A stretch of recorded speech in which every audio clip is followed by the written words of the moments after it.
Back to the early Greek pantheon, and the religious rites seem to revolve around sacrifice largely, sacrifice of horses and other animals, and using soma, this mysterious plant which might have been some sort of drug. Most of the religious ceremonies were conducted by women. For any important decision, women had to be consulted. This is possibly the period when the cow was considered a sacred symbol, because milk and its byproducts were the most important diets in their daily life. At around the time of about 500 BC and thereabouts, the Upanishads were written, and at this time we see a revival of civilization and urbanism in the Ganges Valley, and an increasingly sophisticated society.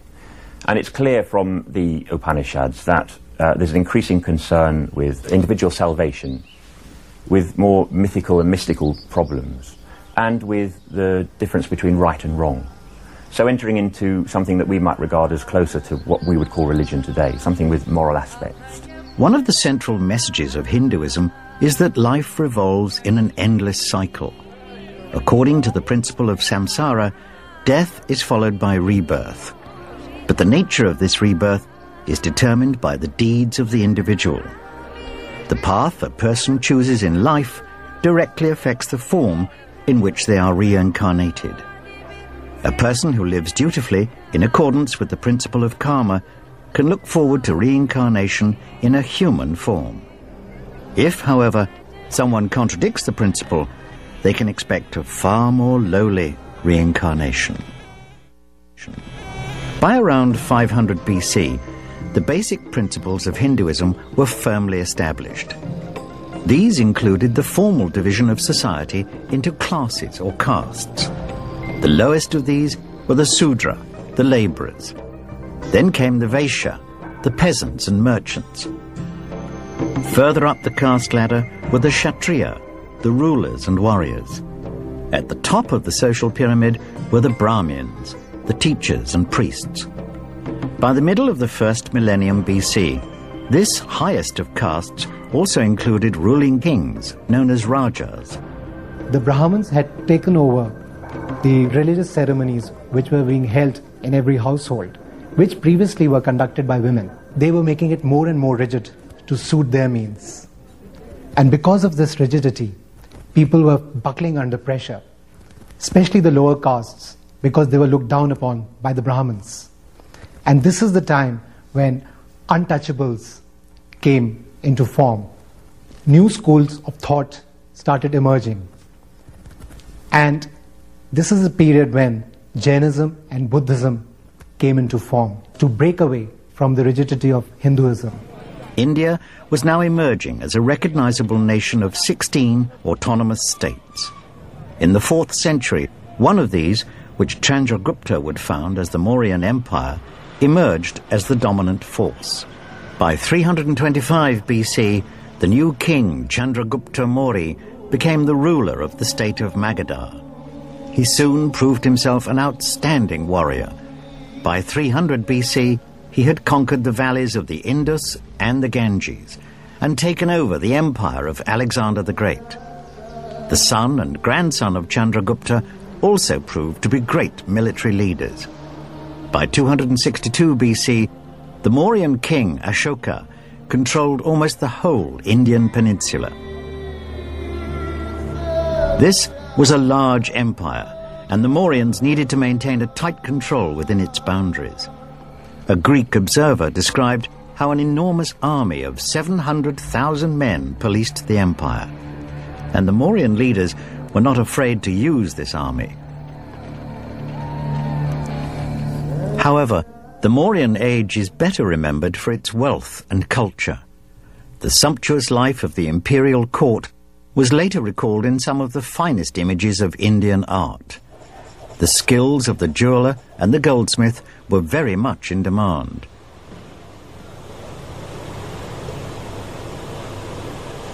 The age-old Indian love of exotic fabrics can also be seen.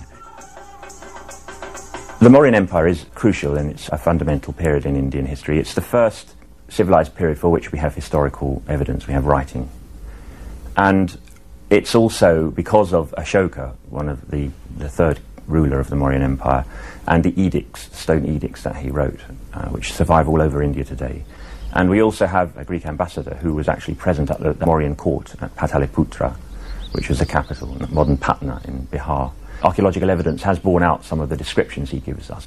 It's quite likely that Pataliputra was the largest city in the world at that time. The fact that Buddhism was postulating a moral code which was irrespective of any class, caste or gender barriers was in effect the basis of its popularity. While there would have been Hindu orthodoxy, this would have been, of course, restricted to the upper castes, whereas the common populace would have probably en masse converted to Buddhism, in that this was a religion that gave them a major cultural underpinning, until, of course, Buddhism becomes a state religion under Emperor Ashoka. Ashoka Maurya actually converts to Buddhism after most horrific battles on the plains of Kalinga, where he's deeply moved by human suffering at large. With the conversion of Buddhism as a state religion, it obviously traversed the barriers of certainly notions of the priestly class and the common populace, and therefore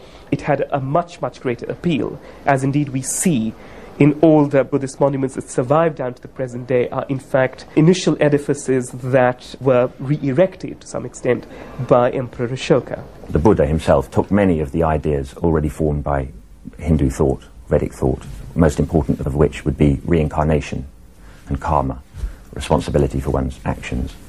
So they have a very similar root. The most important of the Four Noble Truths. Life is suffering. He saw suffering around him. The second noble truth is that all suffering comes from ignorance and from desire. The third noble truth is that there is a way out of that, which is nirvana, salvation, if you like, from this eternal cycle of suffering. And that the road to nirvana is the eightfold way, a path which he specified of right behavior, right thought, right meditation, right speech, right actions. So those beliefs, the Four Noble Truths and the beliefs that are associated with them, are distinct to Buddhism. The embracing of Buddhist principles by King Ashoka led to a 30-year period of wise rule throughout his empire. Physical reminders of this remain today. Across the subcontinent, he ordered inscriptions to be carved in stone. Known as Ashoka's edicts, these were intended to be a permanent record of the emperor's enlightened thoughts and beliefs. From the 2nd century BC onwards, Buddhists had begun to carve artificial caves out of a steep hill near the city of Ajanta. The overall result was some 29 caves, of which the 19th may be the finest. Here, surrounded by the living rock, is a stupa mound. These were originally simple structures intended to house the holy relics of the Buddha.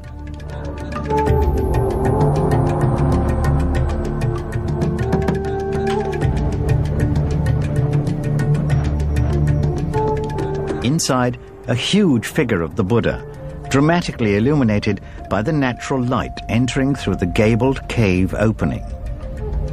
It is easy to imagine the reaction of 19th century Europeans when they first discovered caves like this. There are few man-made creations as spiritually moving as this labor of faith. Sculpture is not the only art form visible at Ajanta. From 200 AD until 650 AD, the cave walls were covered with mural paintings. Fresco work widely believed to be the greatest achievement of Indian visual art. These are extremely important works for a host of reasons. They are the earliest surviving murals or examples of painting in the Indian tradition, and in themselves are therefore extremely important and valuable as archaeological evidence. What is extremely important about these in terms of their message is that they in fact illustrate the various former lives of the Buddha before he actually became the Buddha, which is to say, all the pre-Buddha states before he was actually enlightened and became the enlightened Buddha. He was born as a prince, and all his pre-Buddha states are essentially shown as somewhat royal depictions. The depiction of a prince adorned with all the state regalia, all the jewelry. You tend to see his elongated earlobes, which obviously held heavy royal earrings. The whole corpus